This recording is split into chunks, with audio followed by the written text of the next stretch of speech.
Historias del más allá. Como siempre, queridos amigos, nos vamos a la siguiente historia. El buen amigo Israel Mejía de Metepec. Mejía, me suena Mejía. ¿Te suena el apellido Mejía? Como que quiere, como que quiere. Lo relaciono con alguien. Con alguien más, ¿verdad? Y de Metepec. Pues, ¿qué más, mi querido Isra? Buenas noches. Hola, muy buenas noches. Amigo, ¿cómo están todos? Muy bien. ¿Y Muy tú qué buenas tal, noches, amigo? Excelente. Disfrutando de la noche y de las historias del más allá. Me da gusto, mi querido amigo, que hayas llamado para contarnos. Ahora tú ya no eres espectador, ahora tú eres actor.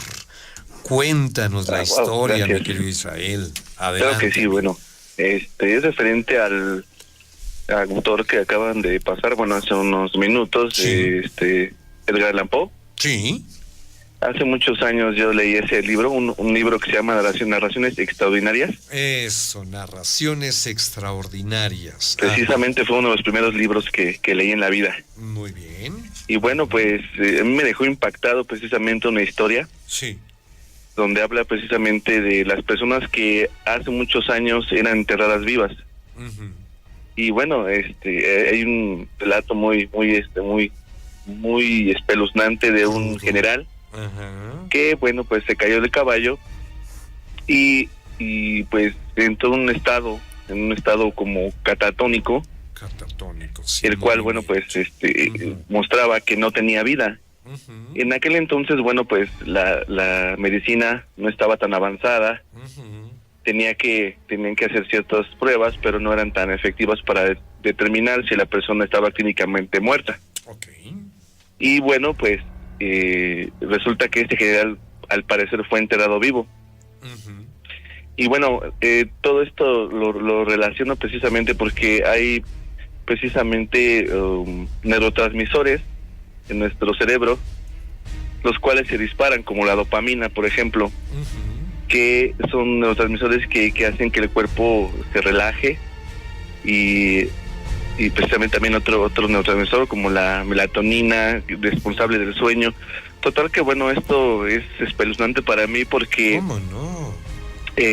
muchos años de mi vida tuve ese miedo, ¿no? Uh-huh. Después de haber leído esa historia y mi imaginación, de que todos los seres humanos tenemos una imaginación tremenda. Uh-huh. Y vamos, o sea, siempre le decía a mi mamá, oye, jamás, por favor, se les vaya a ocurrir así como que sepultarme enseguida, ¿no? Quiero que me hagan todas las pruebas pertinentes. Por supuesto. No me gustaría estar en una situación de ese índole, ¿verdad? Ajá.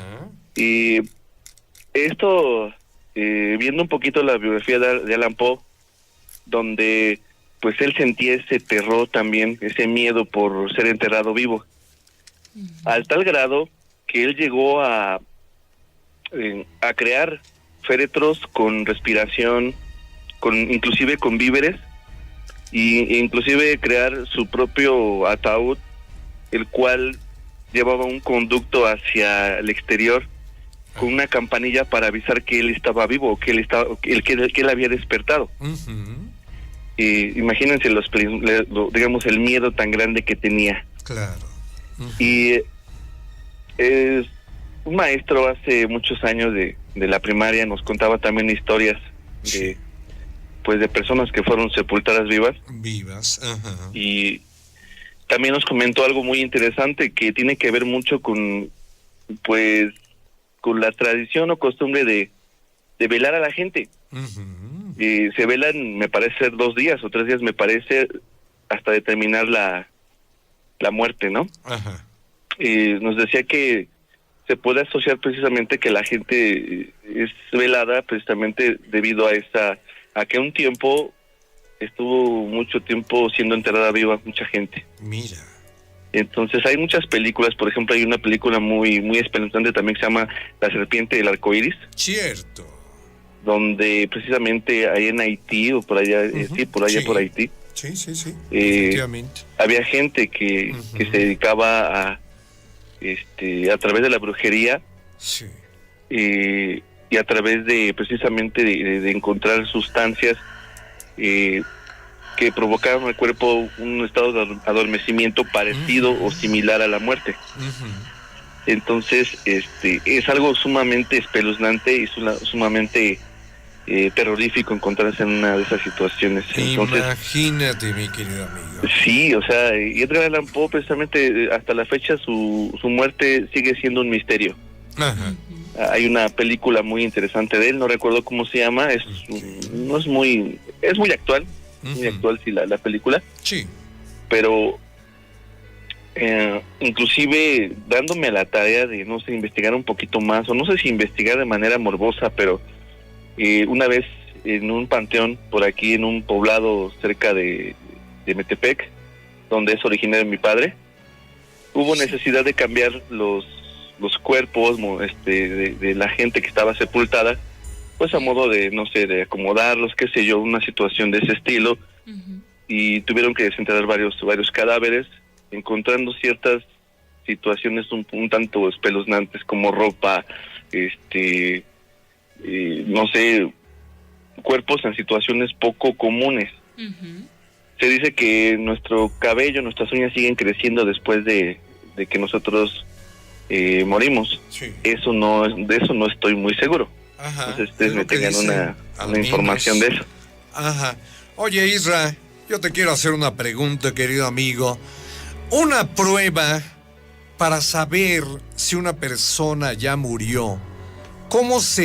¿Qué se aplica, qué se pone, qué se utiliza cuando una persona ya murió?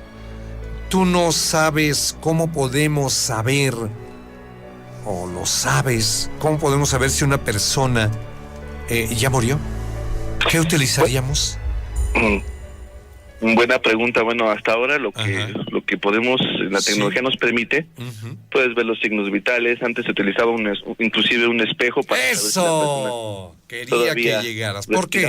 ¿Por qué se utilizaba el espejo, Israel? Para saber si creaba vaho, como su vaho, o la persona seguía. Ok. En un pequeño cantidad seguía respirando, pero en ese entonces esa prueba inclusive era poco efectiva. Y bueno, pues ese es de alguna ahí manera... se sabía si la persona está respirando o no, porque empañaba el espejo. Si no lo empaña es porque no está respirando. Hablabas tú de los signos vitales. Una de las palabras que se utiliza en la parte médica es que dicen que es ausencia de signos vitales. Como por ejemplo, ¿qué recuerdas tú, Israel? ¿A qué se refiere eso de signos vitales? Ya se me va, aguántame. Vámonos a la pausa. Okay. Esto es Historias del Más Allá.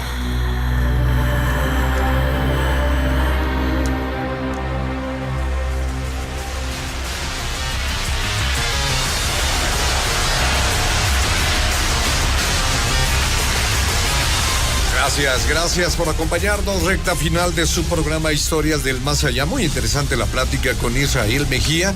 Mi querido Israel, entonces nos quedamos en ¿cuáles son esos que se dicen signos vitales?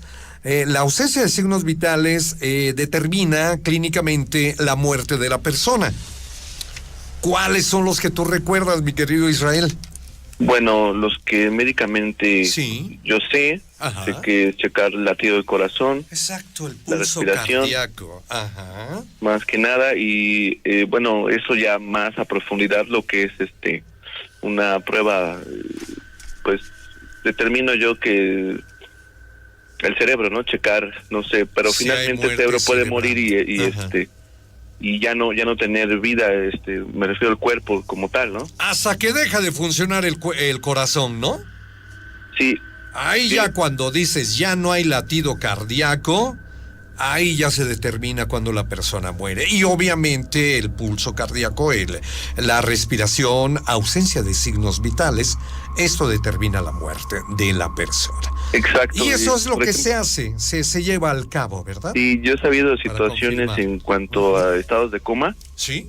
Donde inclusive las personas, bueno, pues quedan ya en estado vegetativo, pero es increíble, he sabido de personas que han despertado de ese sueño, entre comillas, digamos. Si sabes de algún caso, ¿nos lo cuentas a la siguiente, mi querido Israel? Sí, claro que sí. Mi querido amigo. Un dato exacto, ¿Sí? no ¿Sí? lo tengo, pero... No. Personas que Averígualo y nos vuelves a llamar, mi querido que han amigo. salido de ese estado.